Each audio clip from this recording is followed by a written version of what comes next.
Hello everyone, welcome to my channel RJ studies. हम salient features of the Indian constitution कर रहे थे। आज हमारा 5th पार्ट है of the flow chart, last part है जिसमें आज हम 4 फीचर्स लेंगे। That is single citizenship, emergency provisions, independent bodies, 3 tier government and cooperative societies. Exactly जो मैंने फ्लो चार्ट प्रिपेयर किया था उसमें आपको 16 फीचर्स बताए थे। आज एक फीचर और एड ऑन किया है मैंने, दैट इज कोऑपरेटिव सोसाइटीज। ये एड ऑन इसलिए हुआ है बिकॉज जो इंडियन पॉलिटी की बुक हम रेफर कर रहे हैं लक्ष्मीकांत, उसका न्यू एडिशन जो मैंने कंसीडर किया उसमें एक और फीचर था कोऑपरेटिव सोसाइटीज, तो इसलिए मैंने उसे आज की वीडियो में ऐड किया है। ठीक है, और आपको जो कॉन्स्टिट्यूशन है, मैंने अपना जो पास्ट ईयर पेपर है 2018 का 19 का उसको कंसीडर किया था। कॉन्स्टिट्यूशन पे बहुत ही अच्छे से क्वेश्चन पूछते हैं। मनी बिल का मैंने क्वेश्चन वहां देखा था। तो जो आपके रीसेंट जजमेंट्स है, ये मेरी एडवाइस है कि आप कॉन्स्टिट्यूशन के आर्टिकल्स जो है उनको अच्छे से करें। और अभी जो रीसेंट जजमेंट्स चल रहे हैं, जैसे पास्ट ईयर पेपर में मैंने मनी बिल देखा और उसी क्वेश्चन में देखा था कि मनी बिल के अंदर आपको कोट करना है आधार का जजमेंट। तो वेदर आधार जजमेंट और आधार जो एक्ट आया था वो मनी बिल के थ्रू पास किया गया है या नहीं, तो आपको वहां जजमेंट कोट करना है। ठीक है, तो ये मेरी एडवाइस है कि आप लोग जो अभी रीसेंट जजमेंट्स चल रहे हैं, रीसेंट सिचुएशंस है जैसे कि फार्म बिल्स चल रहे हैं, उनपे आप अपनी नॉलेज और अवेयरनेस रखें। बिकॉज ये कहीं भी आपको कोट करने के लिए पूछ लिए जाते हैं या फिर अदरवाइज आपको जो इंटरव्यू होता है पैनल के अंदर वहां आपको पूछ लिया जाता है that to make sure that whether you are the aware citizen of this country or not, और आपकी लॉ से रिलेटेड कितनी नॉलेज है।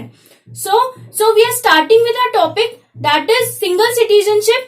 ठीक है, फर्स्ट 5th पार्ट है ये आज हमारा। सिंगल सिटीजनशिप जो टॉपिक है, आपको जो हमारा एक कंट्री है, एक ही कंट्री है, एक नेशनैलिटी है और एक सिटीजनशिप है। ठीक है, कई गवर्नमेंट फॉर्म्स के अंदर आपसे नेशनैलिटी भी पूछी जाती है, तो जब आप फॉर्म फिल करते हैं वहां पे आप इंडियन मार्क करते हैं। ठीक है, इंडियन लिखते हैं वहां पर अपनी नेशनैलिटी को। ठीक है, तो आपको ये ध्यान रखना है कि अपनी जो सिटीजनशिप है सिंगल सिटीजनशिप है, ये आर्टिकल 5 से लेकर 11 तक आर्टिकल्स में प्रोवाइडेड है और ये पार्ट 2 ऑफ द कॉन्स्टिट्यूशन में आता है। ये जो आर्टिकल है और ये पार्ट है आपको बहुत ही इंपॉर्टेंट रखना है, बहुत ही इंपॉर्टेंट है। इस पे आपसे क्वेश्चन पूछ लिया जाता है ऑब्जेक्टिव्स के अंदर और ये मेंस के पर्सपेक्टिव से भी इंपॉर्टेंट है। तो आज हम थोड़ा सा इसका एक इंट्रो देखेंगे फीचर्स के, और इलेबोरेट जब मैं आपको पार्ट 2 पढ़ाऊंगी तब मैं आपको इलेबोरेटली एक्सप्लेन करूंगी।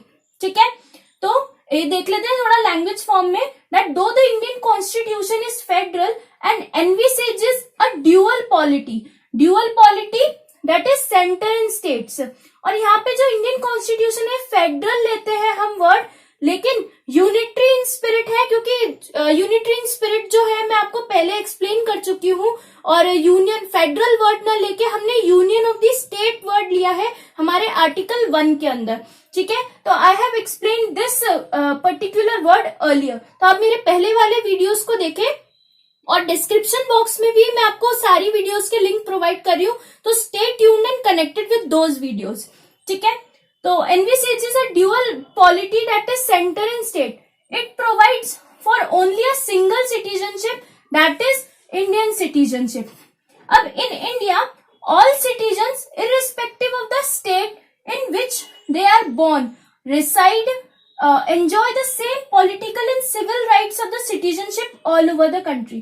हमारे यहाँ पर जो हमारे स्टेट्स हैं इंडिया के अंदर 29 स्टेट्स हैं, तो आप किसी भी स्टेट में रिजाइड कर रहे होंगे, either in the north, east, west और द साउथ, जो आपकी 4 डायरेक्शंस है। ठीक है, जो आपके 29 स्टेट्स है, आप किसी भी स्टेट में रिजाइड कर रहे हैं, लेकिन आप जो सिटीजन है अपने इंडिया के और एक कंट्री के सिटीजन है, और उस कंट्री के जो भी पॉलिटिकल राइट्स और जो सिविल राइट्स है एक सिटीजन को प्रोवाइडेड है, वो सारे आप एंजॉय करते हो। अब हम इसका जो एग्जाम्पल है दूसरे कंट्रीज से ले रहे हैं, that is in countries like USA, each person is not only a citizen of USA but also a citizen of the particular state to which he belongs. जो यूएसए है, जैसे यहाँ पे हम सेंटर और स्टेट की बात कर रहे हैं, तो यूएसए के कंटेक्स्ट में जब हम बात करेंगे तो वहां पे उनको सेंटर की जो सिटीजनशिप है अलग लेनी पड़ती है और स्टेट्स की जो सिटीजनशिप है वो अलग लेनी पड़ती है। वहां पे ड्यूअल सिटीजनशिप का कॉन्सेप्ट है, but in our country there is only the concept of single citizenship, right, got it. अब हम जो हमारा सेकेंड फीचर ले रहे हैं that is independent bodies. Independent bodies के अंदर 4 बॉडीज ली है, that is union public service commission, state public service commission, election commission and आपका जो कैग होता है controller and auditor general of India. जो आपके अकाउंट्स जो होते हैं सारे डिपार्टमेंट्स और मिनिस्ट्रीज के वो चेक करते हैं, ठीक है। तो second feature is independent bodies. Independent bodies के अंदर हमने 4 बॉडीज ली है, तो इसका लैंग्वेज के थ्रू देखते हैं। They are envisaged by the constitution as the bulwarks of the democratic system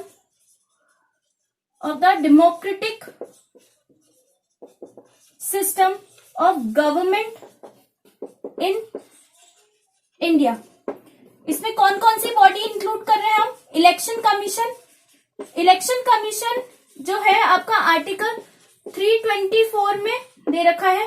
जो हमारे यहाँ इलेक्शंस होते हैं वो सारे इलेक्शन कमीशन से मॉनिटर करता है। Next is CAG, that is controller and auditor general of India. जो हमारे पार्लियामेंट के अंदर जितनी भी मैंने आपको पार्लियामेंट के अंदर जो आपकी कमिटीज बनी हुई होती हैं, steering committees, financial committees, accounting committees, उन सबके जो अकाउंट्स होते हैं जो कैग होता है वो मॉनिटर करता है। और आपके जो पीएसयू सेक्टर होता है, पब्लिक सर्विस यूनिट्स जो होती हैं, उनके अकाउंट्स भी कैग मॉनिटर करता है, ठीक है, उनके अकाउंट्स ऑडिट करता है। और ये जो कैग का जो प्रोविजन है वो आपका आर्टिकल 148 के अंदर मेंशन्ड है, ठीक है। Next is UPSC, that is union public service commission and state public service commission, SPSC, ठीक है। कॉन्स्टिट्यूशन जो है इसमें आगे देखते हैं। कॉन्स्टिट्यूशन एनवी, the constitution ensures the independence of these bodies through various provisions like security of the tenure,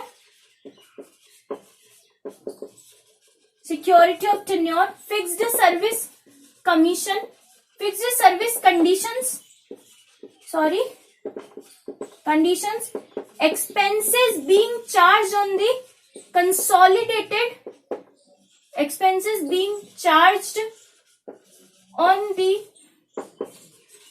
consolidated fund of India, on the consolidated fund of India। Exactly ये जो प्रोविजन है, ये वाला जो पॉइंट है, ये जो हम इंडिपेंडेंट बॉडीज की बात कर रहे हैं, तो ये उन बॉडीज को इंडिपेंडेंस कैसे प्रोवाइड कराता है? लाइक उनकी जो इंडिपेंडेंस है वो सिक्योरिटी ऑफ टेन्योर से होती है। लाइक एक फिक्स्ड टेन्योर है 5 इयर्स का, ठीक है। फिक्स्ड सर्विस कंडीशंस है। एक्सपेंसेस जो है उनकी सैलरी और एक्सपेंडिचर जो होता है वो सारा जो कंसोलिडेटेड फंड ऑफ इंडिया पे चार्ज होता है, ठीक है। सबके जो सुप्रीम कोर्ट जजेस, हाई कोर्ट जज, सुप्रीम कोर्ट जजेस, ठीक है, इन सब की जो सैलरी होती है ये कंसोलिडेटेड फंड ऑफ इंडिया से डिटरमाइन होती है, रिलीज होती है, ठीक। Next provision is, next feature of our today is in emergency provisions. Emergency provisions जो है वो बहुत ही इंपॉर्टेंट है मेंस के पर्सपेक्टिव से भी और प्री के पर्सपेक्टिव से भी।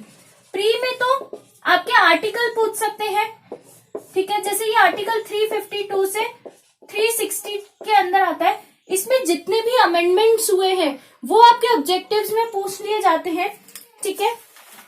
और ये आपका कौन से पार्ट में आता है?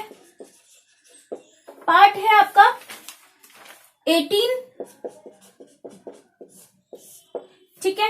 ये आपको बहुत ही अच्छे से करना है, आपको आर्टिकल भी अच्छे से करना है। जो ये पार्ट है आपको ये रिमेम्बर होने चाहिए, ध्यान होने चाहिए, जिससे आपके ऑब्जेक्टिव्स में एग्जैक्टली आप क्वेश्चन मार्क कर सके। और मेंस के पर्सपेक्टिव से जो क्वेश्चन इससे ही बनता है कि नेशनल इमरजेंसी पे बन जाएगा, स्टेट इमरजेंसी पे बन जाएगा, ठीक है। तो ये मैं आपको इलैबोरेटली जब पढ़ाऊंगी तब हम इसको इलैबोरेटली देखेंगे। आज हम इसका थोड़ा सा इंट्रो देख रहे हैं, ठीक है। फीचर में Indian constitution contains elaborate provision of emergency to enable president to meet any extraordinary situation. Emergency basically president लगाते हैं, प्रेसिडेंट के हाथ में होती है इमरजेंसी इंपोज करना, ठीक है, प्राइम मिनिस्टर की गाइडेंस पे। तो वो क्या करते हैं, जो एक्स्ट्राऑर्डिनरी सिचुएशन जो हमारी कंट्री में चल रही है, जैसे कि 1975-77 के अंदर हमारी इमरजेंसी इंपोज हुई थी, नेशनल इमरजेंसी, ठीक है। नेशनल इमरजेंसी के अंदर हम ग्राउंड्स पढ़ते हैं, इंटरनल इमरजेंसी है, आर्म्ड रिबेलियन है, ठीक है, 3 ग्राउंड्स पे पढ़ते हैं। उन ग्राउंड्स पर बेसिकली आपकी नेशनल इमरजेंसी इंपोज होती है, ठीक है। तो ये जो आपके 1975 और 1977 के अंदर इंदिरा गांधी गवर्नमेंट के टाइम पे ये हमारी इमरजेंसी इंपोज हुई थी, ठीक है। 3 टाइप्स ऑफ इमरजेंसी हम देखते हैं, 3 types of emergency. One is national emergency, second is state emergency, and third one is financial emergency. ये आपको मैं बाद में बहुत ही इलेबोरेट तरीके से जब पार्ट 18 करेंगे और ये वाला जो आर्टिकल्स है ये करेंगे, तब मैं आपको बहुत अच्छे से पढ़ाऊंगी, ठीक है। नेशनल इमरजेंसी आर्टिकल 352 में है, स्टेट इमरजेंसी आपके आर्टिकल 356 के अंदर है, और फाइनेंशियल इमरजेंसी आपके आर्टिकल 360 के अंदर है। आपको इन आर्टिकल्स को ध्यान रखना है। ये हमारा इमरजेंसी का हो गया। Mark these as very important provision है ये। और इमरजेंसी के टाइम पे आगे लैंग्वेज में देखते हैं।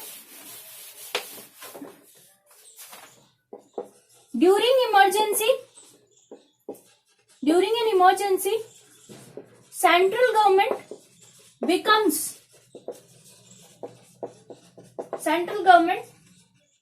becomes all powerful, and the states go into the total control of the center. It converts the federal structure into unitary one. Federal structure into unitary one. ठीक है। ये जो फेडरल फीचर है हमारा, मेन तो हम फेडरल वर्ड ही लेते हैं, लेकिन जब इमरजेंसी इंपोज होती है तब जो स्ट्रांग हो जाता है हमारा सेंटर, जो सेंट्रल गवर्नमेंट है उसके पास ही सारी पावर्स आ जाती है, और जो स्टेट्स है हमारे वो सारे under the control of the centre होते हैं। तब एक्चुअल जो हमारा फेडरल जो स्ट्रक्चर है वो एज ए यूनिटरी की तरह काम करता है, ठीक है।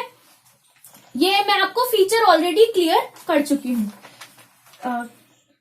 Without formal amendment of the constitution, without formal amendment of the constitution, emergency impose करते हैं जब हम, तब हमें कोई अमेंडमेंट नहीं करना पड़ता है कॉन्स्टिट्यूशन में, क्योंकि ऑलरेडी हमने ये जो प्रोविजंस है और ये आर्टिकल्स हमने ऑलरेडी स्टार्टिंग में ही जब हमारा कॉन्स्टिट्यूशन बना था तभी डाल दिए थे। ठीक है, तो कोई अमेंडमेंट नहीं करना पड़ता है जब भी इमरजेंसी इम्पोज होती है। Next feature is 3-tier government. 3-tier government जो है वो बहुत ही इंपॉर्टेंट है। जो मैंने आपको स्टार्टिंग में इंट्रो पढ़ाया था उसके अंदर आपको 73rd एंड 74th अमेंडमेंट वहां बताया था। ठीक है, 3-tier गवर्नमेंट के अंदर बेसिकली हम लोकल पंचायत से स्टैब्लिश कर रहे हैं। 3-tier गवर्नमेंट में एक तो सेंट्रल गवर्नमेंट है, एक स्टेट गवर्नमेंट है, और थर्ड जो हमारा है जो जिला परिषद जिनको बोलते हैं, आपके लोकल पंचायत होती है। लोकल पंचायत में भी आप 3 बॉडीज के अंदर डिवाइड करते हो, जिला परिषद, ब्लॉक समितिज, ठीक है, और म्युनिसिपैलिटीज वगैरह, वो देखते हैं। तो जो 3rd tier गवर्नमेंट है, ये राजस्थान एक सबसे पहला स्टेट था जहां पे 3-tier गवर्नमेंट वाला जो प्रोविजन है सबसे पहले इम्पोज किया था। तो ये आपको ध्यान रखना है, क्योंकि ये आपसे ऑब्जेक्टिव में क्वेश्चन पूछ लिया जाता है कि in which state for the first time 3-tier government provision is imposed, right. तो राजस्थान फर्स्ट स्टेट था। तो हम उसका थोड़ा सा इलैबोरेट वर्जन देखते हैं 3-tier गवर्नमेंट का। ठीक है, 3-tier गवर्नमेंट के अंदर सेंट्रल गवर्नमेंट है सबसे पहली, तो सेकंड इज हमारी स्टेट गवर्नमेंट है, थर्ड हमारी पंचायत है। ठीक है, अब इसमें जो अमेंडमेंट्स आ रहे हैं 73rd एंड 74th अमेंडमेंट की बात करते हैं। ये बहुत ही इंपॉर्टेंट अमेंडमेंट्स है, इनको आपको ध्यान रखना है कि कौन से पार्ट से ऐड हुए हैं। ठीक है, कौन सा पार्ट इनसे ऐड हुआ है। 3-tier गवर्नमेंट का मतलब है that is local, which is not found in any other constitution of the world. ये वाला जो फीचर है ये हमारे कॉन्स्टिट्यूशन में ही ऐड हुआ है। ठीक है, लोकल पंचायत का जो फीचर है ये और जो दूसरी कंट्रीज हैं उनके कॉन्स्टिट्यूशन में ये वाला प्रोविजन नहीं है। ठीक है, 73rd जो अमेंडमेंट है, it gave recognition to panchayat by adding part 9 and a new schedule that is 11th schedule। ठीक है, ये आपको पता होना चाहिए कि 73rd अमेंडमेंट से किसको रिकॉग्निशन मिला है, पंचायत को। एक न्यू पार्ट ऐड ऑन हुआ है दैट इज 9th पार्ट, और जो स्केड्यूल जो हम पढ़ते हैं 12 स्केड्यूल्स, उसमें जो 11th वाला स्केड्यूल है वो ऐड हुआ है। तो इससे पूरा ऑब्जेक्टिव क्वेश्चन बनता है, आपसे 3 ऑब्जेक्टिव क्वेश्चंस बन गए। एक तो 73rd अमेंडमेंट किससे रिलेटेड करता है, पंचायत से। ठीक है, कौन सा पार्ट ऐड हुआ है, 9th पार्ट, और कौन से स्केड्यूल में है। ठीक है, और जो 74th अमेंडमेंट की बात कर रहे हैं तो वो देख लेते हैं। 74th amendment talks about give recognition to municipalities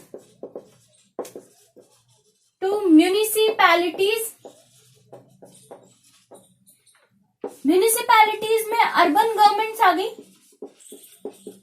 urban governments by adding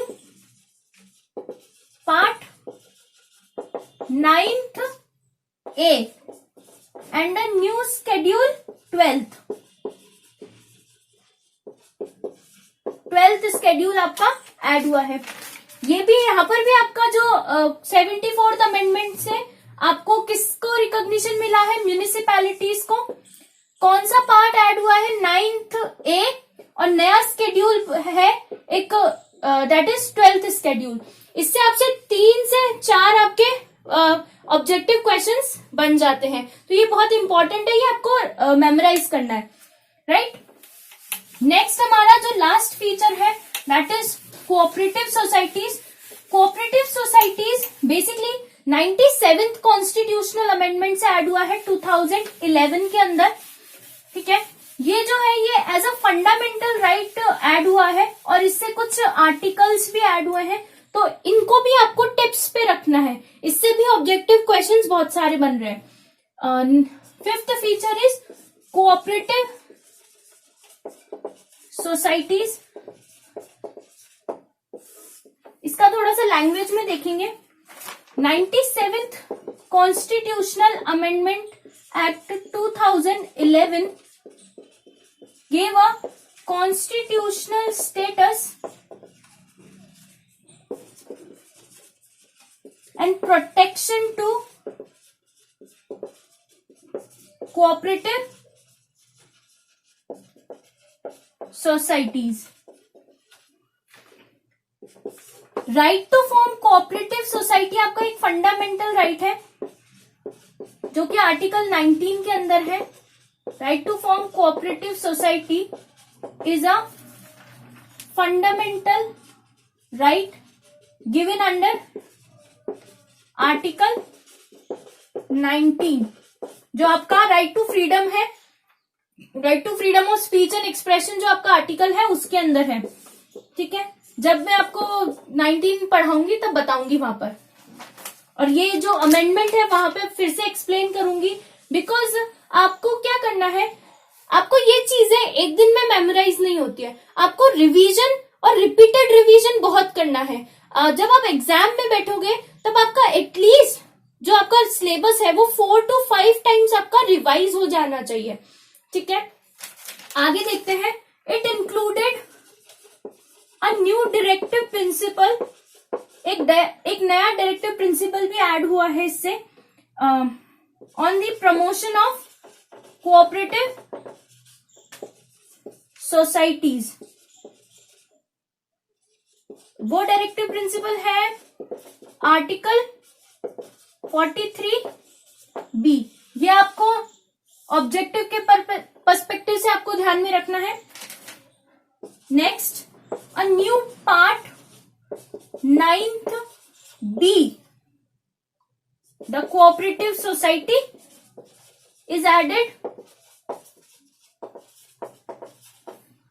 that is from article 243 ZH to 243 ZT। ये 9th भी जो पार्ट है ये ऐड हुआ है कोऑपरेटिव सोसाइटी से रिलेटेड। ये आर्टिकल्स है 243 ZH टू 243 ZT। ठीक है, ये आपको ध्यान में रखना है। अमेंडमेंट है, आपको ध्यान रखना है कौन से फंडामेंटल राइट में मेंशन्ड है, कौन सा डायरेक्टिव प्रिंसिपल ऐड हुआ है एज अ कोऑपरेटिव सोसाइटी से, दैट इज 43B, एंड नया पार्ट ऐड हुआ है that is 9th B। I am repeating things again and again ताकि आपको जो मेरी वीडियो है उससे में ही थोड़ा थोड़ा आपको मेमोराइज हो जाए थिंग्स, ताकि आप जो ऑब्जेक्टिव क्वेश्चन सॉल्व करें आपको पता हो और आप लिंक कर सके कि आपने ये चीज कहाँ पढ़ी थी। That's why I am repeating things for you again and again. और जो एक लाइन और ऐड कर लीजिए इसमें, कोऑपरेटिव सोसाइटी